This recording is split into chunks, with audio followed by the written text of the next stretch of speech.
안녕하세요. 저는 눈에 넣어도 안 아플 예쁜 딸을 키우고 있는 30대 중반 엄마입니다. 10손가락 깨물어 안 아픈 손가락은 없다. 사람들은 이런 말을 자주 하곤 합니다. 근데 전 꼭 그렇진 않다고 종종 생각해요. 요즘 뉴스만 봐도 그렇잖아요. 자기 자식을 때리고 구박해서 일어나는 온갖 비극적인 소식들이 들려오죠. 사실은 당장 저만 해도 그렇게 구박받고 자란 사람 중 하나이고요. 덕분에 분명 피가 섞인 가족인데 어린 시절만 떠올리면 가슴 한구석이 답답하고 너무 아픕니다. 하지만 언제까지고 과거에만 사로잡혀 있을 순 없는 거겠죠. 그래서 오늘 여기 제 가슴에 맺힌 그간의 이야기를 하소연하고 이젠 잊어보려고 합니다. 저는 태어나길 구박대기로 태어났어요. 구박받는 이유가 제가 딸이고 여자라서니까 애초 그런 운명으로 태어났다고 봐도 될 것 같아요. 할머니는 엄마가 제가 딸이라 그래서 키우기 싫다며 버리고 도망갔다고 했는데 전 믿지 않았어요. 그 어린 시절 그나마 제게 위로가 되어주던 유일한 존재가 바로 엄마였거든요. 그도 그럴 게 엄만 제 곁에 없으니까 전 늘 제가 원하고 꿈꾸는 엄마를 상상할 수 있었어요. 상상 속의 엄마는 언제나 절 사랑하고 아껴줬고요. 지금 생각해보면 그때 그렇게 늘 엄마를 상상하며 대화를 했던 게 딴에는 다 살고 싶어서 그랬던 것 같아요. 집에는 절 좋아해주는 사람 하나 없고 눈에 띄면 안 좋은 소리만 듣기 일쑤였으니까요. 세상에 태어나 가장 먼저 만나는 가까운 존재가 가족인데 가족들 중 누구도 날 좋아하지 않는다는 게 얼마나 슬픈 일인지 겪어보지 않은 분들은 아마 모르실 겁니다. 특히 할머니 할아버지께서 절 혼내고 악담을 퍼부을 땐 저기 저 땅속으로 꺼지고 싶을 정도였죠. 저 기집애가 잔망스럽게 하루 종일 그러고 놀고 자빠져 있지 말고 청소나 하고 설거지라도 하든가. 너도 참 밥 먹고 할 짓도 없다. 어? 이 밥값은 뭐 하늘에서 뚝 떨어지는 줄 알아? 땅을 파봐라. 10원짜리 한 장이 나오나. 지 애미 닮아 눈치라고는 없어. 이래서 가스난 키워봐야 소용이 없다니까. 아휴, 내 팔자야. 거기서 못하고 섰어. 당장 이리 와서 일 안 거들고. 할머니 할아버진 엄마가 쓸모없는 절 여기 버리고 갔다며 늘 악담을 퍼부었어요. 그리고 이제가 5, 6살이 되었을 뿐인 제게 걸레와 수세미를 쥐어주며 청소와 설거지를 시키셨고요. 덕분에 어릴 때부터 그런 일은 아주 인이 박히도록 했습니다. 아버지라도 제 편을 들어주면 좋았겠지만 아버지께선 늘 사업이 바빠 밤 늦게나 얼굴을 조금 볼 수 있었어요. 물론 그런 아버지조차 그저 제게 악담만 퍼붓지 않았을 뿐 무관심하고 대면대면한 건 마찬가지였지만은요. 아무튼 그래도 가족이라고 전 그런 할머니 할아버지께도 어떻게든 이쁨을 받고 싶었던 것 같아요. 그래서 먼저 말씀하시지 않으셔도 알아서 집안일을 이것저것 거들고 심부름을 하곤 했었죠. 근데 6, 7이 되니까 기집애가 이런 걸 당연히 할 줄 알아야 한다며 본격적으로 부려먹기 시작하시더군요. 희수가 너 거기서 뭐하니? 너 왜 여기서 그런 무거운 걸 들고 낑낑거리고 서 있어? 어른들은 다 어디 가고 누가 너 보고 그거 씻어오라고 시킨 거야? 아이고 이 집도 참 독하다 독해. 희숙이 너 진짜 이 집 손녀 맞니? 주워온 자식도 이렇게나 안 키울 텐데. 이제 6살 먹은 어린애가 무슨 힘이 있다고 이 엄동설 안에 이런 일을 시킨다니. 이리 줘봐. 아줌마가 해줄게.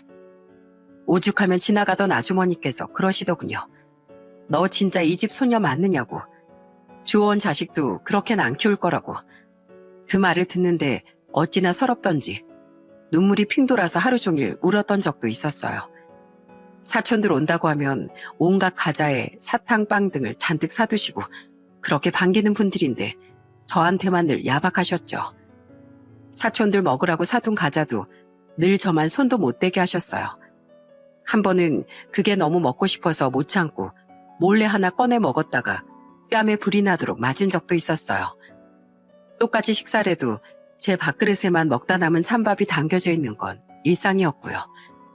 행여나 고기며 생선에 젓가락이라도 향하면 상 아래에서 허벅지를 꼬집혔던 기억이 아직도 생생합니다.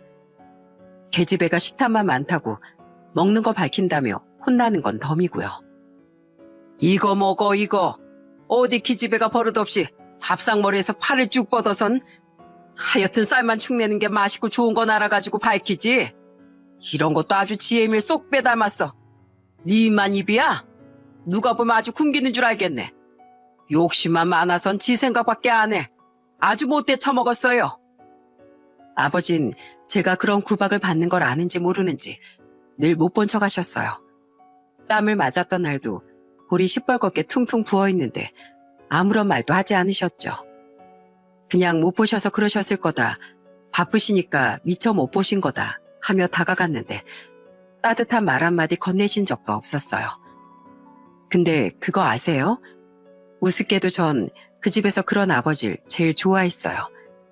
그래도 아버진 절 때리시거나 악담을 퍼붓진 않으셨거든요. 하지만 그런 아버지도 결국 변했는데 그때 제가 19이었어요. 당시 아버지 사업이 잘 안 돼 회사가 문을 닫았는데 그 뒤론 집에서 술만 드셨죠. 당시 그런 상황을 잘 몰랐던 전 처음 며칠은 아버지께서 안 나가시니 내심 좋아했었고요. 이 기회에 아버지랑 이야기도 많이 하고 놀러도 가야지. 그래서 아버지랑 더 가까워지면 그럼 할머니 할아버지께서도 날 조금은 좋아해 주실 거야. 뭐 그런 생각을 했던 것 같아요. 결국 제가 볼 수 있었던 아버지의 모습은 술을 먹거나 술을 먹고 행패를 부리거나 자는 모습뿐이었지만은요. 할머니 할아버진 아버지 사업이 망한 게 다 제가 재수없는 년이라 그런 거라며 제 탓을 하셨습니다. 제가 재수가 없어서 아버지 사업이 망했고 저만 없었으면 더 잘 될 수 있었다고 말이죠. 그러면서 집안이 망하게 생겼는데 기집애가 무슨 학교냐며 공장에 들어가든가 부잣집에 시집가서 보탬이 되든가 하라며 늘 소리를 지르셨어요. 20살이 되면 절 공장에 보내든 시집을 보내든 집에서 치워버리겠다고 그렇게 단단히 벼르셨죠. 이 재수온 붙은 년, 니년 때문에 지애미도 재수가 없더니만 네가 기어코 네 애비를 잡아먹는구나. 내 인연, 나가 이 집에서 썩 꺼져라 이 귀신 같은 년. 내 친장 니년 애미부터 재수가 없는 줄 알아봤건만 아이고 내 아들 결국 생떼 같은 내 새끼만 죽어났구나. 저저 벼락 맞으련.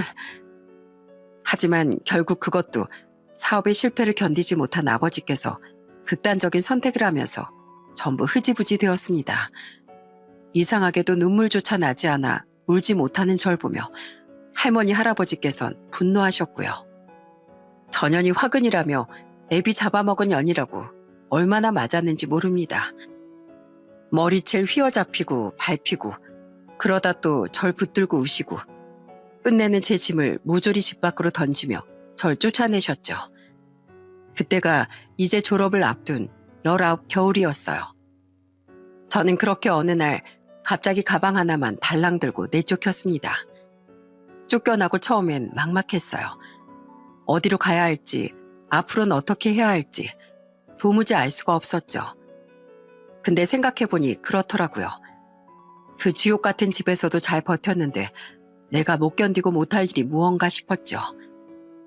다행히 졸업도 얼마 남지 않은 때였고 제 사정을 아는 선생님께서 얻어주신 하숙집에 들어가 졸업도 무사히 했습니다. 그리고 제 살 길을 찾아서 곧장 숙소가 제공되는 공장으로 취업을 했고요. 네가 숙희지? 김 선생님한테 이야기 다 들었어. 에휴, 이 어린 게 무슨 죄가 있다고? 여기 일이 좀 힘들긴 해도 적응하면 괜찮을 거야.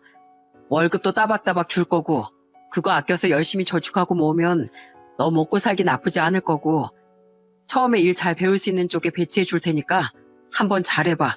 알았지? 공장장 아저씨도 반장 아저씨도 제 사연을 듣고 안쓰럽다며 무척 잘 챙겨주셨어요. 아직 일이 서투니까 일을 좀 배울 수 있도록 배려해 주셔서 처음엔 좀 편한 곳으로 넣어주기도 하셨고요. 그게 거기서 오래 일한 아주머니들께 미움을 사는 이유가 될 줄 알았다면 사양했을 텐데 그땐 그런 걸 잘 몰랐어요. 덕분에 그 공장에서 일하는 2년 내내 전 아주머니들의 텃세와 괴롭힘에 시달리며 지내야만 했습니다. 아이고, 똑같이 일해서 똑같이 월급 받는 처지에 누군 편한 데서 일하고 누군 힘든 일 쎄 빠지게 하고 이게 말이 되나? 어린 게 유세다 유세. 반장님도 공장장님도 참말로 그러는 거 아니지. 막말로 여기 사연 없는 사람이 어디 있어? 어? 아니면 뭐 사실 그렇고 그런 사이인가? 일을 열심히 배워서 나중에 똑같이 일을 하게 되었을 때도 뒷말들은 늘 저를 따라다녔어요. 아주머니들이 이상한 소문을 내고 다닌다는 거란 공장장 아저씨와 반장 아저씨가 화를 내도 멈추질 않았죠. 정말 너무 힘들고 괴롭고 숨이 다 막혔어요. 할머니 할아버지 덕에 그런 건 이제 다 단련되었다 생각했는데 또 다르더라고요. 하지만 당장 그만둔다고 뾰족한 수가 있는 건 아니라 그렇게 겨우겨우 2년을 버텼어요. 공장을 그만두고는 곧장 숙식을 제공해준다는 식당 주방일을 바로 구했고요. 너무 어린데 주방일 할 수 있겠어요? 우린 너무 바빠서 하나부터 10까지 가르쳐가며 쓸 사람은 필요 없는데. 저 요리 잘해요. 많이 해봤고 자신도 있어요. 시켜만 주시면 열심히 하겠습니다. 어릴 때부터 밥 짓고 음식하는 건 아주 익숙했기 때문에 부담감도 없었어요. 고깃집이었는데 일이 생각보다 많이 힘들긴 해도 딴 생각 안 하고 일할 수 있으니 그래도 할만했죠. 하지만 전 그곳을 한 달도 채 일하지 못하고 그만두고 말았습니다. 그 고깃집은 식당 사모님과 사장님 두 분이 운영하셨는데 식당 사장님이 밤늦게 제가 자는 방에 들어온 게 원인이 되었죠. 희숙 씨, 내가 미안해. 아휴, 그것 때문에 열쇠까지 바꿨는데 또 어떻게 기어 들어갔는지 원. 이 인간이 술만 마시면 꼭 한 번씩 그러더라고. 개벌은 나 못 준다고. 희숙 씨 원하면 그냥 신고해. 난 어차피 이혼할 거고 상관없어. 이 식당도 어차피 내 거라서 희숙 씨 괜찮으면 일도 계속해도 되고. 그만두고 싶으면 월급이랑 내가 전부 챙겨줄게. 다행히 전 바로 도망쳐서 아무런 일도 당하지 않았지만 계속 일을 할 수는 없었어요. 식당 사모님이 미안하다며 월급과 방 얻을 돈을 조금 줘서 곧장 짐을 뺐습니다. 사모님 말씀대로 식당 사장님은 신고해서 나중에 합의금도 조금 받고 사과도 받았어요. 근데 그런 일을 겪고 나니까 차라리 공장이 더 마음이 편했구나 싶은 생각이 들더라고요. 적어도 거기선 이런 걱정은 안 했었는데 몸은 힘들어도 여자 기숙사라 마음 편하게 잠은 잤는데 하고 말이죠. 그렇게 전 공장에서 나온 지 채 2달이 지나기 전에 다시 공장의 면접을 보았습니다. 그리고 이번에야말로 오래 일하겠다고 다짐하며 다시 공장 일을 시작했어요. 다행히 그 공장은 전처럼 사람들이 텃세를 부리지도 괴롭히지도 않아서 마음이 무척 편했습니다. 그래서 무난하게 지내며 오래 일했고 거기서 한 남자도 만나게 되었죠. 그때 제가 27으로 그 공장에 들어간 지 5년째가 되던 해였어요. 남잔 들어온 지 얼마 안 된 사람이었는데 성격이 참 다정다감해서 많은 사람들이 좋아했습니다. 희숙 씨라고 했죠? 저는 민주환입니다. 제가 후배니까 잘 부탁드립니다, 선배님.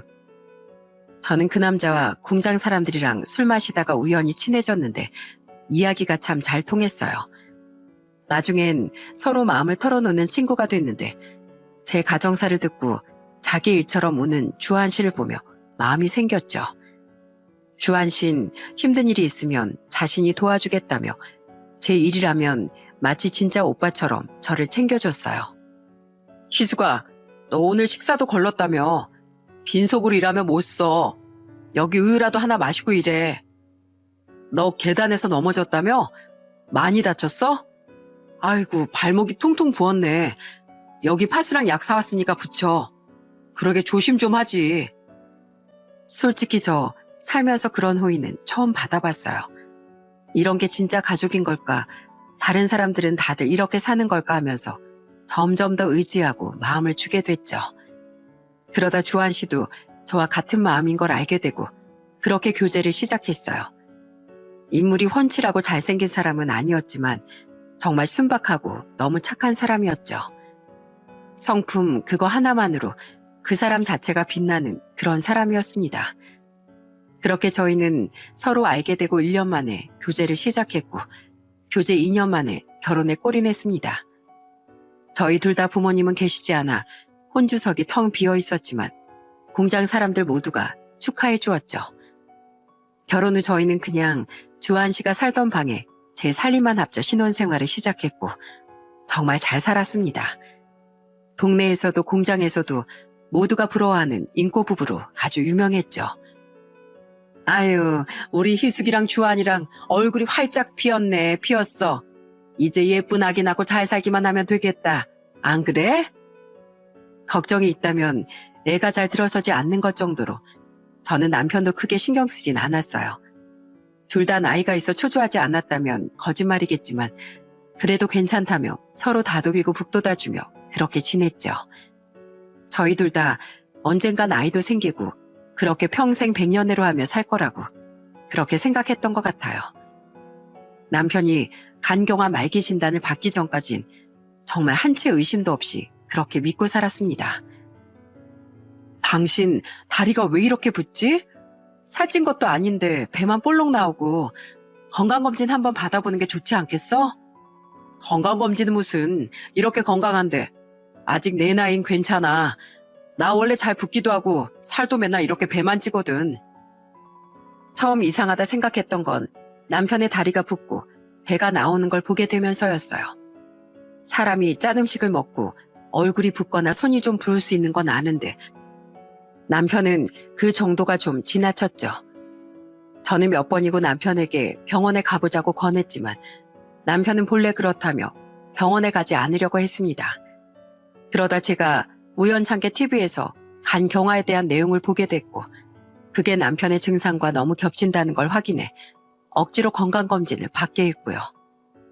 환자분 간경화입니다. 그것도 말기인데 그간 증상이 있으셨을 텐데 왜 이제야 오셨습니까? 이상하지 않으셨어요? 아니나 다를까 병원에서 남편에게 간경화 말기 진단을 내렸어요. 지금 단계에서 출혈이라도 생기면 생존율이 1% 미만이라며 왜 이제야 왔느냐고 그러더군요. 이식할 수 있다면 이식하는 게 좋다 해서 저도 곧장 검사를 받았었는데 남편과는 맞지가 않았어요. 남편도 저도 달리 가족이 없는데 그럼 이제는 기약도 없이 그저 공여자가 나타나고 차례가 돌아오기 기다릴 수밖에 없는데 너무나 절망스러웠습니다. 내가 당신이 처음 이야기했을 때 검사 받았어야 했는데 내가 미안해 여보.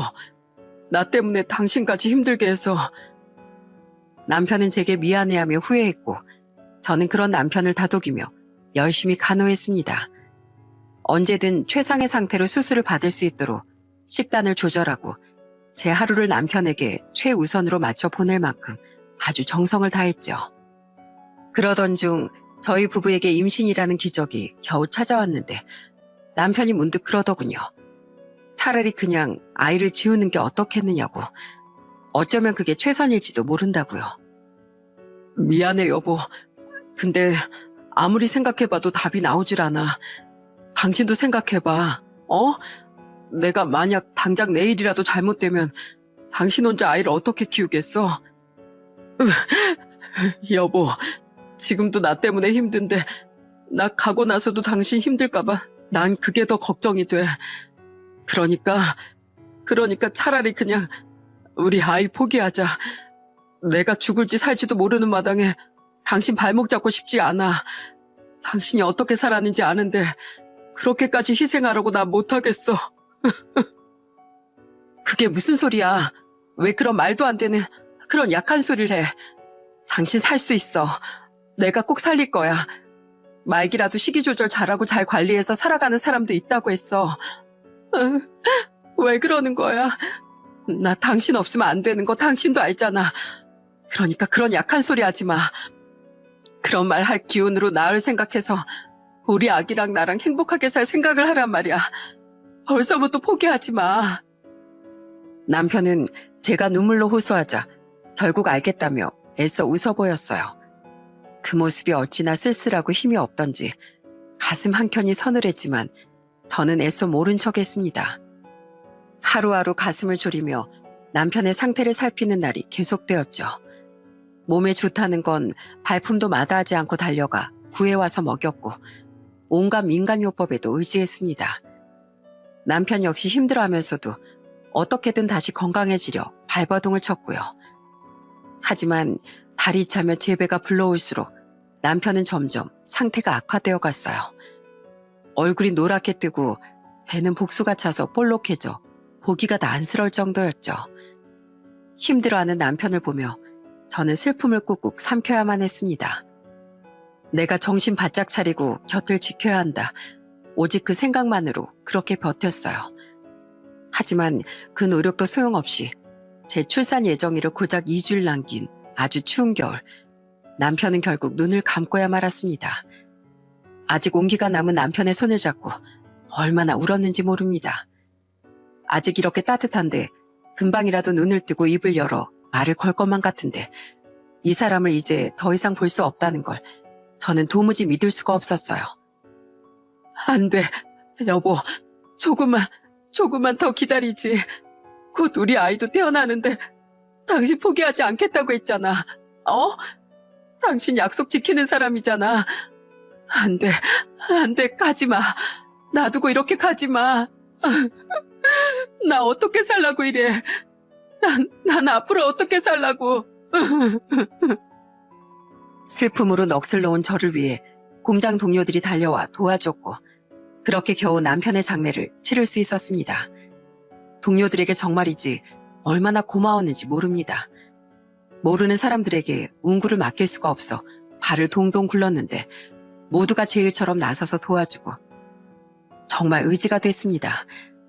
와줘서 고맙다 인사하는데 다들 남편에게 신세를 많이 졌다고 이런 건 아무것도 아니라고 하는데 그때 또 남편의 빈자리가 어찌나 크게 느껴지던지 장례 치르면서 너무 많이 울어 저는 몇 번을 탈진했는지 모릅니다. 남편의 장례가 끝나자마자 갑작스런 진통으로 다시 병원에 실려가는 바람에 모두에게 걱정을 끼치기도 했죠. 희숙 씨, 정말 우리 심장 떨어지는 줄 알았잖아요. 주환이 생각해서 이제 그만 울고, 이제 아기도 있으니까 힘내요. 이건 우리끼리 그냥 좀 모은 건데 넣어둬요. 얼마 안 돼. 부담 갖지 말고. 혼자 몸도 아니잖아요. 몸을 추스르기도 전에 그렇게 해산을 하고 아이를 품에 처음 안았을 때 눈물이 또 왈칵 쏟아졌습니다. 다행히 아이는 3.3kg으로 아주 건강하게 태어났는데 그 작은 아이의 무게가 무겁기도 참 가볍기도 하더군요. 이제 남편은 없지만 이제 내가 지켜줘야 할 아이가 있다는 그 책임감이 그제야 실감이 나더라고요. 조망만한 주먹으로 제 손가락을 잡는데 그게 꼭 아기가 저에게 살아달라고 이야기하는 것 같았어요. 아빠는 없지만 대신 곁에 있겠다고. 그러니까 엄마도 자신을 위해서 곁에 있어달라고. 그래, 엄마 여기 있어. 엄마야, 엄마. 저는 아이에게 저와 남편의 이름을 한 글자씩 따서 주희라는 이름을 붙이고 열심히 살겠다고 아이와 남편에게 약속했어요. 이제 막 남편을 떠나보냈지만 제가 너무 슬퍼하면 남편도 편히 눈을 감지 못할 거라고 그렇게 수백 번을 되뇌이며 저를 다잡았죠. 공장 동료들과 남편의 친구들이 그런 저를 응원하며 지지해 주었고 저는 그렇게 하루하루를 다시 살아갈 수 있었습니다. 매일매일 주희의 얼굴을 들여다보며 약속하면서 그렇게 제 몸과 마음을 추스렸죠. 주희야, 태어나줘서 고마워. 엄마가 열심히 할게. 주희 곁에 꼭 있으면서 지켜줄게. 아빠 대신 엄마가 다 해줄게. 그렇게 저는 주희가 1살이 될 때까지 육아에 전념하며 열심히 살았습니다. 몇 시간에 한 번 우유를 먹이고 트림을 시키고 조금이라도 제 품에서 떨어질라 치면 울어대는 주희를 온 정성을 다해 키웠죠. 처음 100일은 주희가 어찌나 자주 깨고 우는지 밥 한 끼 제대로 먹지 못하고 주희가 잠들 때 겨우 쪽잠을 자는 매일이었지만 행복했어요. 눈을 뜨고 옹알이를 하고 어쩌다 방긋방긋 웃을 때면 그야말로 세상을 다 가진 것 같았죠. 하지만 그렇게 1년을 먹고 자며 아이만 키우니 통장 속 잔고가 상당히 줄더군요. 분유값이며 기저귀며 아기에게 들어가는 돈이 생각보다 너무나 컸습니다. 어떻게든 아껴서 조금이라도 더 버텨보려고 나눔을 이용하기도 하고 공장 동료들이 가져다 준 장난감이며 옷을 활용도 해봤지만 한계가 있더라고요. 네, 결국 전 다시 일을 해야만 했습니다. 이대로 그냥 잔고만 까먹고 있다간 이러지도 저러지도 못하고 길바닥에 나앉게 될 게 분명했거든요. 저 혹시 괜찮으시면 몇 시간 정도만 저희 아이 좀 봐주실 수 있을까요? 이제 돌 지나서 한 번 자면 오래 자요. 제가 깨기 전에 올 텐데 혹시나 깨어날까봐 제발 부탁드려요. 아니, 애 맡아줄 사람이 없어 세대? 애 아빠는 친정이나 시댁에서도 못 맡아준대? 네, 사정이 좀 있어서요. 어떻게 좀 안 될까요? 여기 많지는 않지만 이거 받으시고 좀 부탁드릴게요. 사람을 구하려고 해봤는데 영 모르는 사람들이라 쉽지가 않아서요. 옆집이시고 그래도 오며 가며 그동안 잘 지낸 이웃 간의 정으로 좀 부탁드릴게요. 뭐 이런 걸 다 걱정 말고 다녀와, 어? 내가 세댁을 몇 년을 봤는데 주인 내가 잘 보고 있을 테니까 어여 다녀와.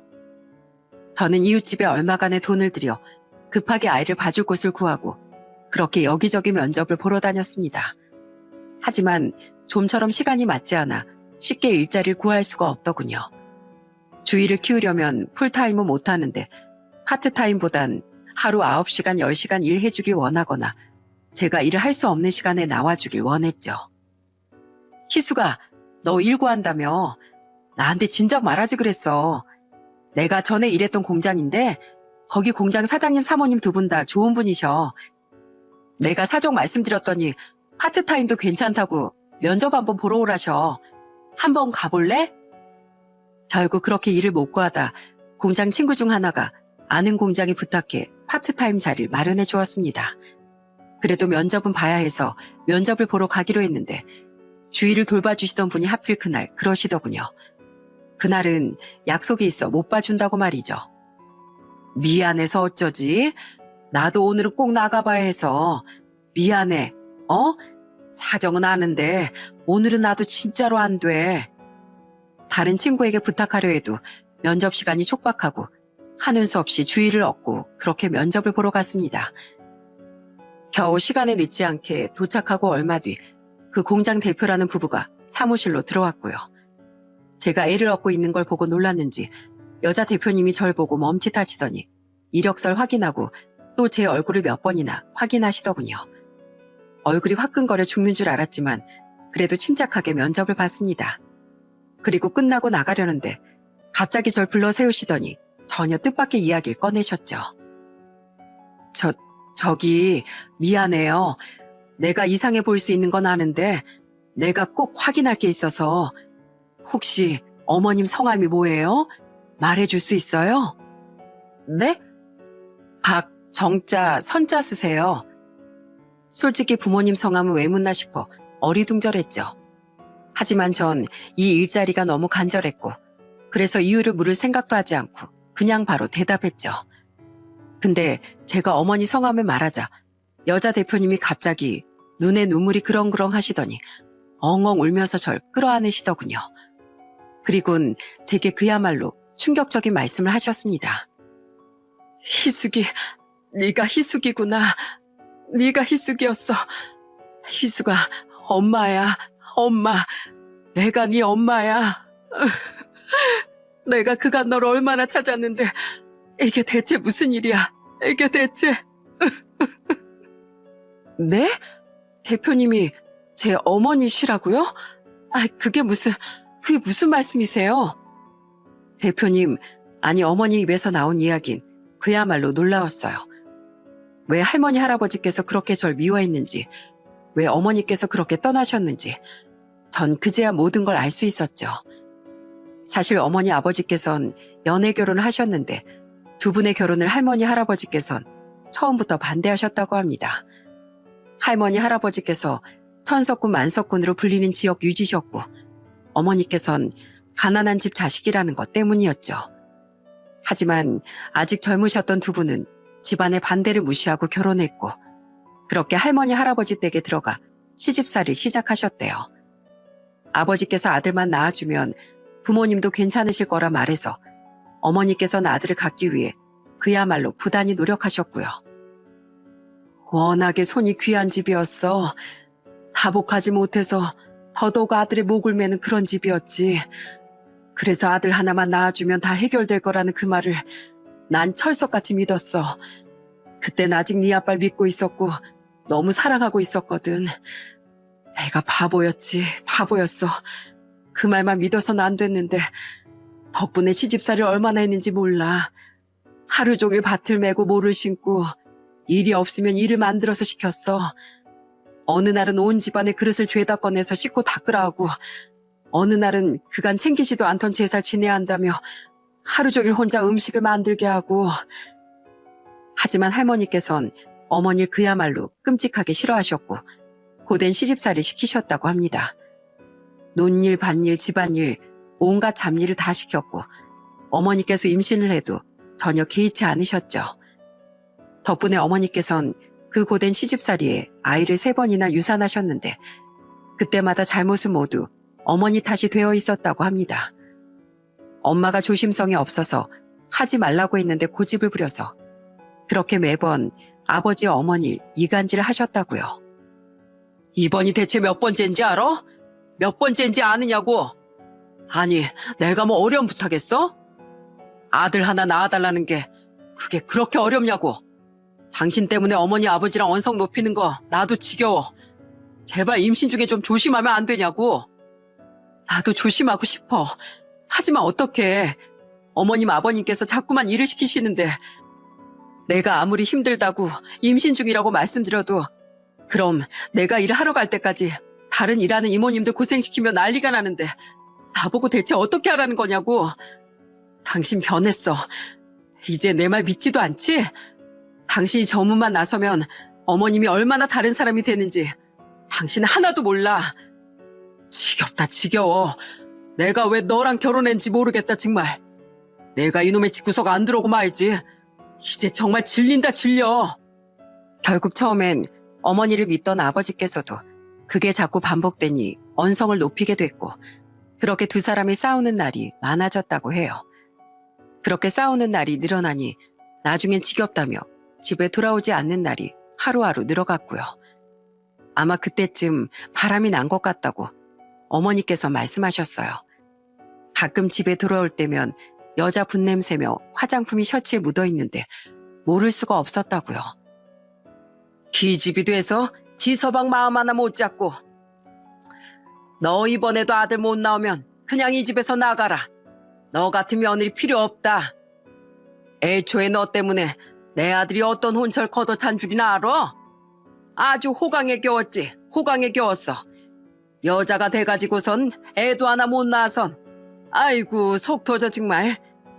어머님, 지금까지 제가 애 가졌을 때마다 논일이며 밭일 시키신 거 다 어머님이셨잖아요. 어머님 때문에 제 아이가 죽은 건 그건 기억도 안 나세요? 저도 어머님이 싫어요. 이제 생각만 해도 무섭고 지긋지긋하다고요. 아버지께서 바람이 난 걸 눈치챈 할머니께선 이때를 노리고 어머니를 내쫓으려고 하셨어요. 이번에도 아들을 낳지 못하면 집을 나가라고, 그러지 않으면 쫓아내겠다면서요. 어머니께서도 이미 정이 떨어질 대로 떨어져 차라리 그냥 먼저 나가버릴까 했지만 이미 뱃속에 제가 있었다고 해요. 혼자 몸이라면 어떻게든 먹고 살 텐데 제가 있으니 하는 수 없이 그렇게 그 시집살이를 또 버티셨다고 합니다. 그 고생을 하며 그렇게 버티며 널 낳았어. 3번이나 유산한 끝에 낳은 자식이라 눈에 넣어도 아프지 않았지.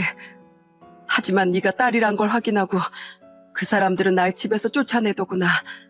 이미 유산을 너무 많이 해서 내가 더 이상 임신을 할 수 없는 상태란 것도 한몫했지. 애 낳은 지 1달도 채 안 됐는데 어느 날 일어나니 내 짐이 다 싸져 있었어. 내가 처음 시집 올 때 가지고 왔던 가방에 내 옷까지만 딸랑 챙겨 나가라며 소리를 질렀지. 그 추운 겨울에 딸은 필요 없으니 너랑 나 둘 다 당장 나가라고. 어머니께선 딸은 필요 없다며 갓난쟁이까지 데려가라고 하는 할머니 할아버지께 매달리셨다고 해요. 추운 겨울 돈도 한 푼 없는데 아직 너무 어린 제가 얼어 죽을까. 제발 아이만이라도 부탁한다고 사정사정 하셨다고요. 그 말을 들은 할머니께선 다달이 양육비를 보내라며 그러지 않으면 저를 고아원에 버리겠다고 엄포를 놓으셨답니다. 어머니께선 그 말에 어떻게든 일에 양육비를 다달이 보내겠다고 약속했고요. 그 뒤 식무살이도 하고 식당 일도 하고 공장에도 들어가고 안 해본 일 없이 매일같이 일하며 월급의 대부분을 양육비로 보내셨대요. 데리러 갈까도 생각했지만 일을 해야 하니 돌봐줄 수가 없어서 그래서 좀 더 크면 데리러 갈 생각이셨답니다. 그래도 설마 손녀인데 그 집안 핏줄인데 잘 먹이고 잘 키우고 있을 거라고, 사랑은 못 받더라도 춥거나 배골고 있진 않을 거라고 그렇게 믿으면서요. 근데 얼굴이라도 보고 싶어 찾아가면 얼굴도 안 보여주고 자꾸만 이 핑계 저 핑계 대면서 돌려보냈다고 해요. 너무 이상해서 그냥 일단 데리고 오려고 했는데 글쎄 할머니께서 그러셨답니다. 네가 뭔데 우리 집안 씨를 데려가느냐고. 언젠 딸은 필요 없다며 데려가라 그리 난리를 치더니 참 기가 막힐 노릇이죠. 정말이지 몇 번이고 갔어. 먼 발치에서 네 얼굴이라도 보고 싶어서, 하다못해 어느 학교를 다니는지 알고 싶어서. 근데 그때마다 네 할머니 할아버지가 어떻게 알고 귀신같이 쫓아와서 날 몰아내는데 당해낼 재간이 없었어. 너 사는 집 지붕이라도 보고 싶어서 밤에 몰래 와서 하염없이 꽉 닫힌 문만 보고 간 날도 허다했어. 네 아버지 집안이 그 동네 유지라 그 동네가 죄다 한통속이었어. 그러니 내가 동네에만 들어서면 사람들이 달려가 네 할머니 할아버지께 일러 바친 거지. 이렇게 오랜 세월 널 못 만날 줄 알았다면, 그럴 줄 알았다면 널 맡기지 않았을 거야.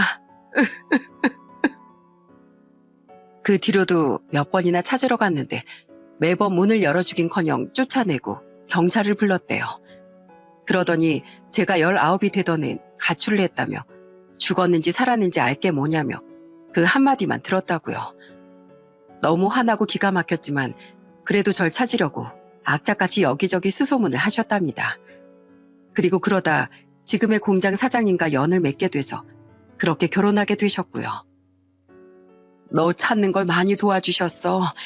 사람 찾아주는 곳에 연락까지 해서 그렇게 최근엔 기어코 네 소식도 알아다 주셨지. 근데 뭐가 잘못됐는지 거기서 네가 1년 전에 죽었다고 해서 그래서 너무 힘들었는데, 그런데 널 여기서 본 거야. 대체 무슨 일이 있었던 거야? 내 딸. 아니야, 엄마가 미안해. 그냥 다 엄마 잘못이야. 엄마가 그날 널 두고 그냥 나오면 안 되는 거였는데. 엄마의 이야기를 들으니 왜 그동안 찾아오지 않았는지 그제야 이해가 갔어요. 할머니 할아버지가 구박하던 걸 생각하면 실제로는 더하면 더했지 못하진 않았을 거라는 생각마저 들었습니다. 저는 1년 전에 죽은 것은 남편이며 아마 뭔가 착오가 있었던 것 같다고 말씀드리며 손을 꼭 잡았어요. 늘 상상으로만 대화하던 엄마가 이렇게 눈앞에 있다는 게 너무 행복하고 가슴이 벅차서 눈물이 왈칵 쏟아졌습니다. 엄마. 나 엄마 원망한 적 없어요. 엄마가 나한테 얼마나 힘이 됐는지 알아요? 나 어릴 때 힘들 때마다 엄마가 어떤 사람일까 상상하면서 늘 의지했어요. 근데 있잖아요, 엄마. 나 엄마가 내 상상 그대로의 엄마라서 너무 행복해요. 지금이라도 이렇게 만날 수 있어서 나 진짜로 기뻐. 아니야, 엄마가 미안해. 엄마가 죄인이야.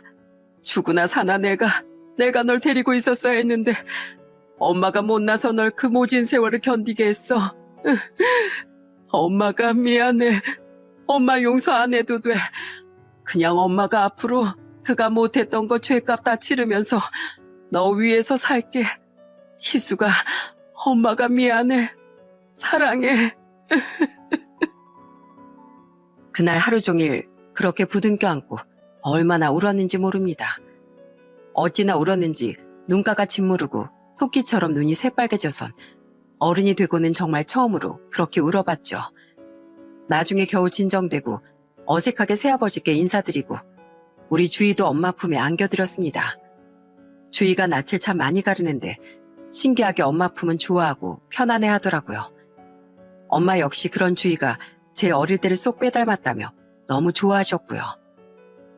아유, 주희가 정말 널 쏙 빼닮았구나. 이 눈이며 코하며 너 아기 때랑 똑 닮았어. 성격 순한 것까지 어쩜 이렇게 똑같니? 엄마가 희숙이 너 낳았을 때 네가 딱 이랬어. 엄마 품은 신기하게 알아보고 울음을 뚝 그쳤지. 그게 어찌나 이쁘고 신기하던지 하루 종일 보고 있어도 지루하지가 않았어. 그때로 돌아갈 수만 있다면 참 좋을 텐데 엄마 너 커가는 모습 못 본 게 지금도 너무 한이 된다. 다 내 잘못이지만 그래도 지금 생각해도 너무 마음이 아파. 희수가 혼자 애 키우긴 힘들지 않어? 지금 사는 집은 어때? 밥은 잘 챙겨 먹고 있는 거지? 왜 이렇게 뺨이 쏙 들어가 있어? 저는 그간의 이야기를 들려드리며 괜찮다, 잘 살고 있다 말씀드렸어요. 힘들었던 이야긴 그냥 조금 힘들었던 걸로, 즐겁고 행복했던 이야긴 너무 행복하고 즐거웠던 걸로 바꿔서 그렇게 말이죠.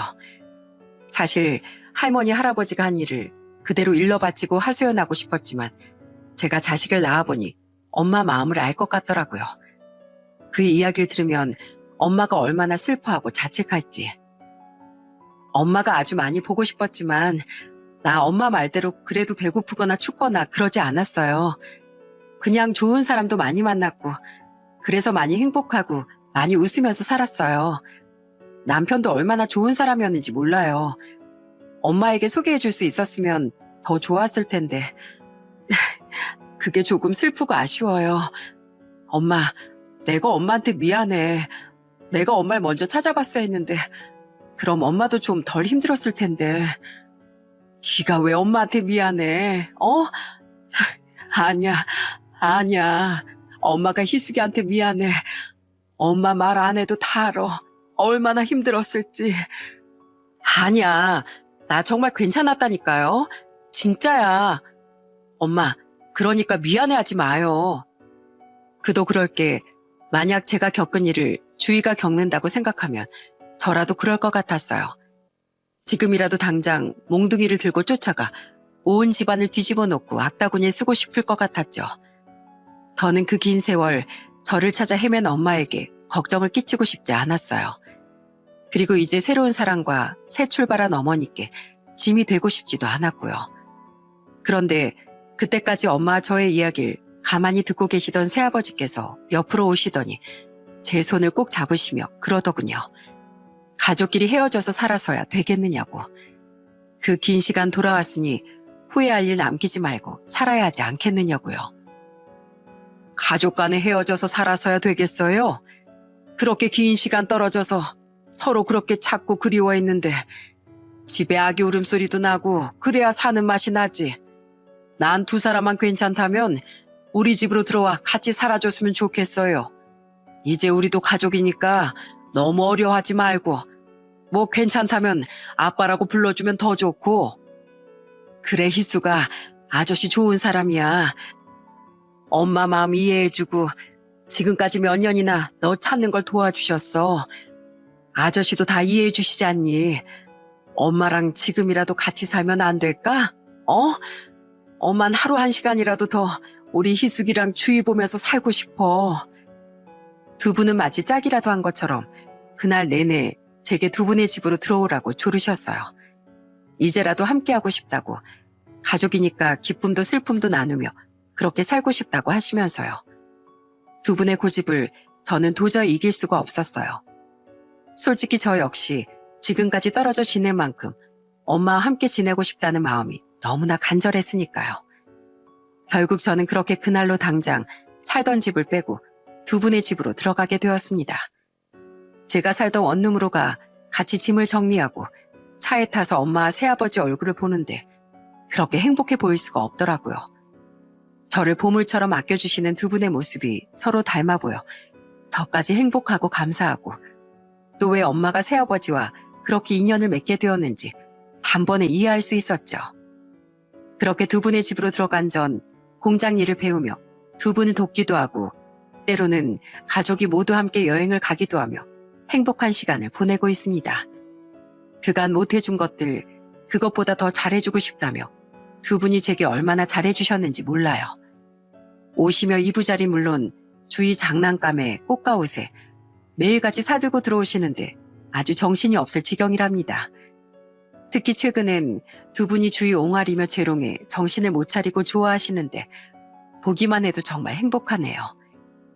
남편이 죽고 혼자 주위를 키우며 옷이며 장난감 대부분을 얻어다 썼는데 이젠 저걸 언제 다 입히고 가지고 놀게 하나 하는 행복한 걱정을 하는 매일입니다.